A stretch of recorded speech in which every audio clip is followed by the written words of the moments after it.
wine country. God is good all the time. Now today, I want to give you guys an update. I've had the Rite pump, the one I rebuilt. If you guys are interested in those videos, she'll reference those videos, or you can just do a search on Rite pump on our channel. A while back, I got an old 15-gallon Rite pump and an old tank from a guy, and they were froze up. Hell, incidentally, I went ahead and dismantled that whole pump and cleaned it up. It was corroded on the inside, in pretty rough shape, and been sitting out for a long time.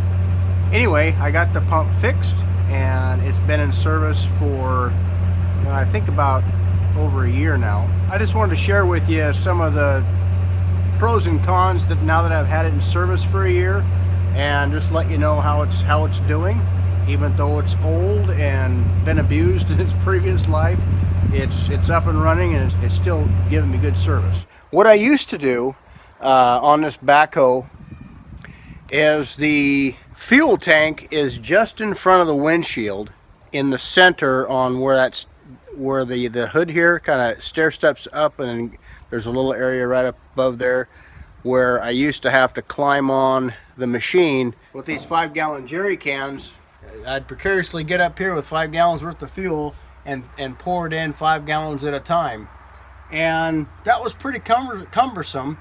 And you know, these surfaces, they get pretty doggone slick, especially in the winter time when either icy or not necessarily oily, but they get something growing on here that is really slick. Now what I can do with the pump is I can just pull the truck up. I can fill up the backhoe, I can fill up my excavator, and I can refill the truck, and I can also fill the sawmill by just pulling the truck right up next to the piece of equipment and just going right into filling. So what I'm going to do today is I'm going to fill up the backhoe from the truck. I did a little work around here recently. I like to keep the equipment topped off, all of the equipment around here, whether it's the little tractor, big tractor, excavator, or any of these other pieces of equipment. I keep fuel topped off in the slip tank in the back of the truck. So this is over 100 gallons of fuel here. I always try to keep this topped off, but what I do is to keep the fuel rotated and fresh is I will take fuel from the tank when I go to the surface station, and I will fill up the truck on this side. I'll stretch the hose over and fill up the truck, and after, that's when the tank starts to get a little bit low to halfway or whatever. But every opportunity that I have and the fuel's the right price, I just go ahead and top that off. I kind of like to keep it topped off all the time anyway. And then I also have extra fuel that I can draw from. Like for instance, I just brought that jerry can here just to show you what I used in the past to fill up anything from like a sawmill to refilling a pickup or the backhoe. The backhoe is the biggest thing because it has the fuel right in front of the window, and kind of a pain in the hind end. So at any rate, what I'm going to do is kind of demonstrate to you how I cycle through the fuel and just demonstrate how the pump works. And again, I'm really happy with it. It was in rough shape. It was all froze up when I first got it. Again, Heidi can give you a link to those videos if you're interested in seeing what they look like on the inside. I bought the Series 800 totalizer from eBay.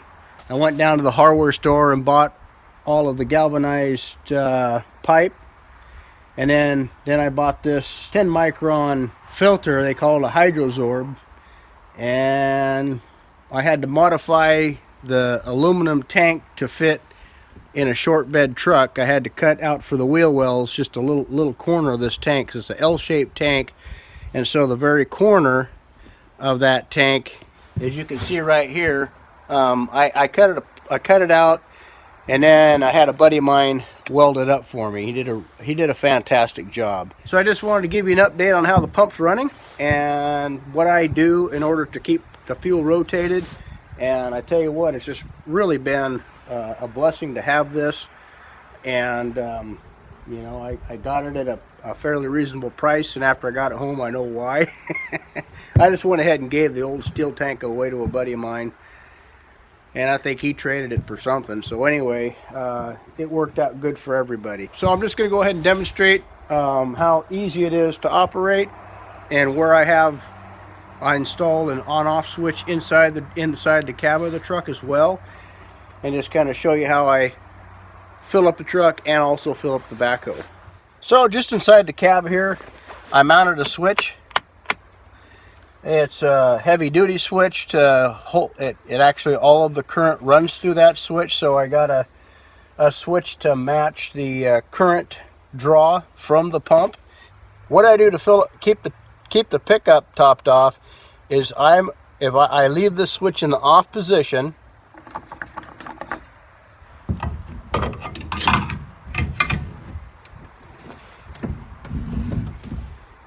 I just have the hose tucked in back here just between the cab and the slip tank, and just have it weaved back and forth a couple times, and it stays in there. It's neat, it's tidy, it's out of the way. When I'm filling up the truck, I just lift the handle over here, and it remains in the off position. Because the reason why that is because I have that wired to that switch I showed you inside the cab. That cab switch has to be in the on position in order to function. So I just lay the nozzle over here on the driver's side of the truck. So now the hose, there's just enough length here, the width of the bed, to stretch over here and give me plenty of room to just go right into the truck like that. You always want to make sure that the end of the nozzle has no rainwater in it.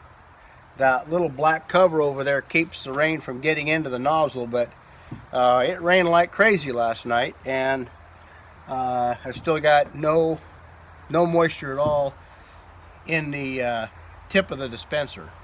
So I just recess it, get it ready to go. When I flip this switch on, the pump will activate.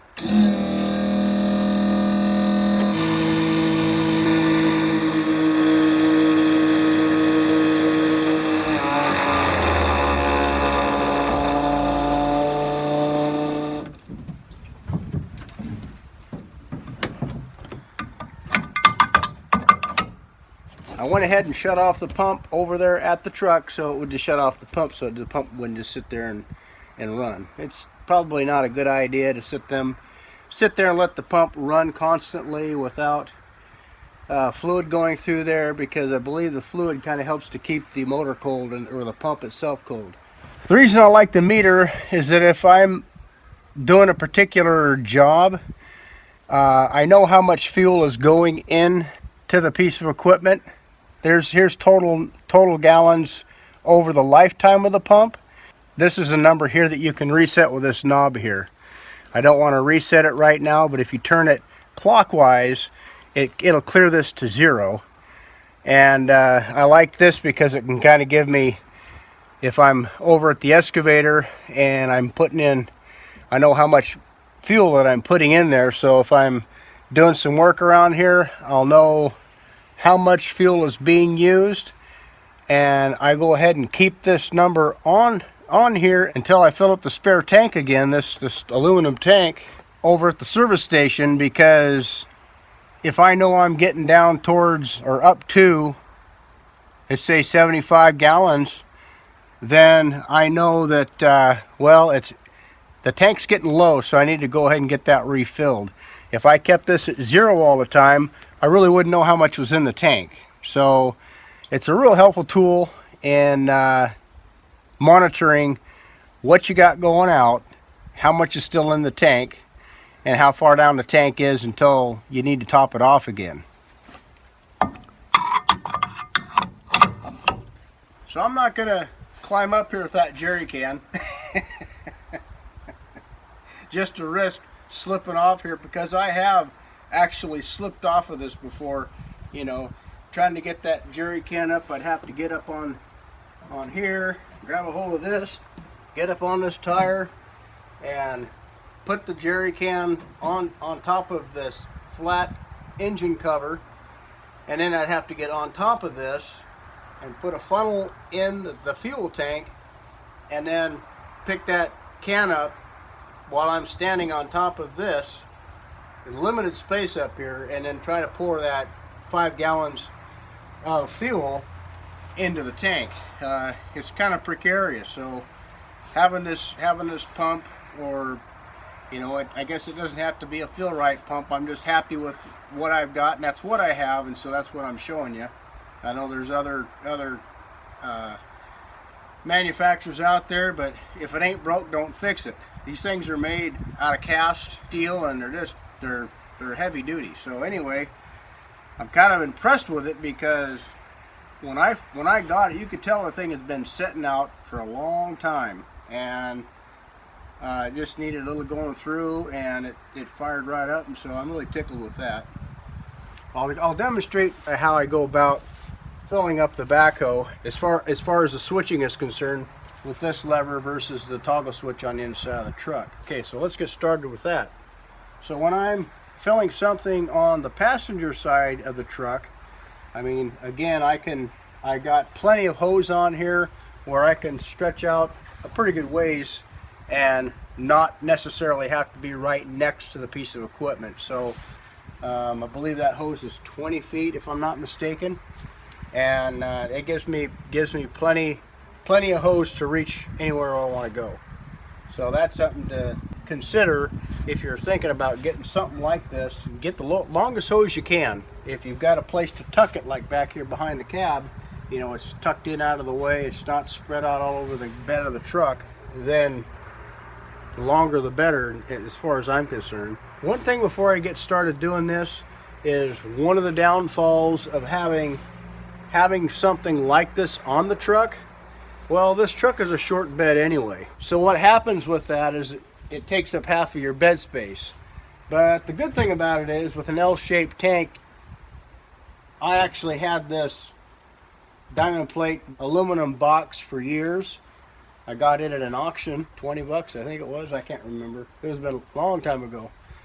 I can't remember things past yesterday, so at any rate, I didn't lose too much by having this and the box, but if I wanted to haul lumber or something like that, it's I just hook up the trailer and use that instead of, you know, trying to use the bed of the truck. What I'll do is I'll go over to the cab of the truck where I showed you where I had that toggle switch. I'll flip that in the on position. When I lift up this lever here, the pump will turn on, but I don't turn any of that kind of stuff on until I remove the nozzle.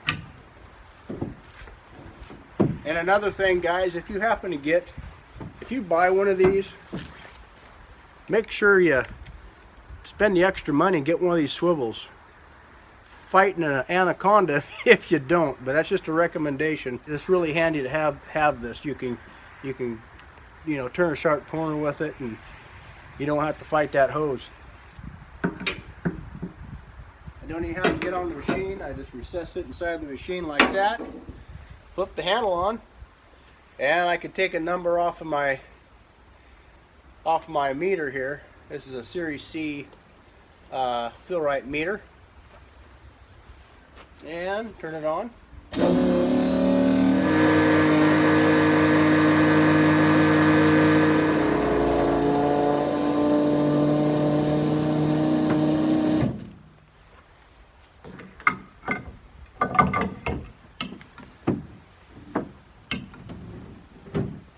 So if the swivel wasn't on the nozzle, it would kind of hang out here. Maybe it might get hung up on a tree limb or something like that if you're going through brush. But if that swivel's on here, it tucks in there nice and neat. If a guy wants to, it looks like he could put a hook on here. I've never done that.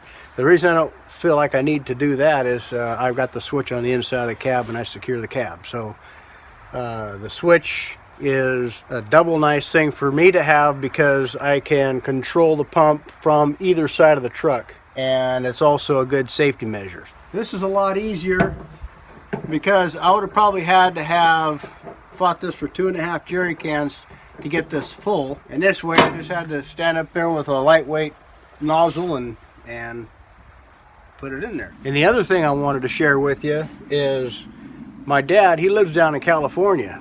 And if any of you guys from California are watching, don't take offense at this, but on an average, fuel is at least $1 more a gallon. As soon as you cross over the Oregon border to California, the price of gas just goes through the roof. And I don't know what the deal is. This must be your tax system down there, but I know of a place down there that sells fuel real reasonable there in Klamath, and I can top off this tank, run down to California, do my thing, and then maybe fill up the truck once just to keep it topped off, and not have to worry about buying expensive gas. The other nice thing about this is that with all the fuel that I have on board here, I can go quite a ways. It's just a good comfort to have that extra fuel on board and not have to worry about being stranded out in the middle of nowhere and have an empty fuel tank. I mean, I like to keep my tanks on all of my vehicles. If they get down to 3/4 of a tank, I like to keep them topped off. I like to fill them up. I mean, that's what I'm doing now. I'm, you know, taking you guys along for the ride here just to kind of show you what I do with my equipment. I top everything off, and then I go and get fuel at the service station and then top this off so everything's full. The other thing I wanted to share with you, probably think, well, how come I'm not using dyed fuel in the equipment? Well, the reason for that is I use the same fuel for my pickup, and it's against the law to use dyed fuel in your truck. If you guys don't know, diesel fuel comes in red, or it comes in this yellowish greenish color, and this is for highway use, and the red fuel is for equipment off-road use only. So I pay the extra taxes because I love to pay taxes. Not at any rate, I just go ahead and put the clear diesel in there. That way shotguns everything and blankets everything I have, because I also put this in another truck that I also have. I can keep that topped off as well. I don't have to worry about, well, this is red dye, I can't use it in that truck, and so on and yada yada. I don't have any complaints other than it takes up a little more room in the back of the truck, but everything else has been fantastic about it. So if you guys are thinking about doing something like this for versatility, to have extra fuel, it's a fantastic idea. I mean, there's hand crank pumps out there and different brands. I just happen to like this one. I came across it, and if it's working out for me, this old pump's been really good, because I mean, it was probably about as bad a shape as it could have been when I got a hold of it. So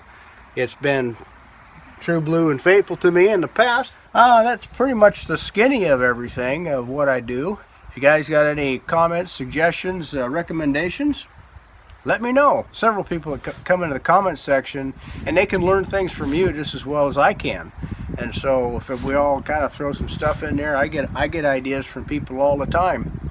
And people think that, you know, wow, Mr. Rain, how'd you know that? Well, just like you guys, I get on YouTube, I learn some things I just come across. I happen to think of it at the time, and I bring it into fruition, and that's just the way things go. Take care, and God bless.